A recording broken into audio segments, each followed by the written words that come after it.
Police वाले को ठोकने का अंजाम पता है क्या है? 21 साल जेल और ठुकाई अलग से। और उसी पुलिस वाले ने अगर मैं ठोका तो प्रमोशन अलग से और बहादुरी का मेडल भी।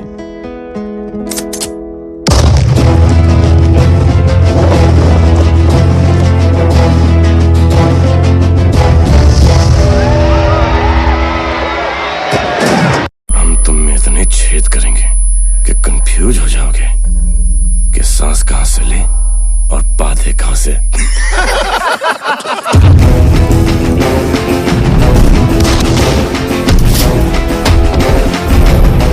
अभी तक सबको नहलाया है, अब सबको धोऊंगा।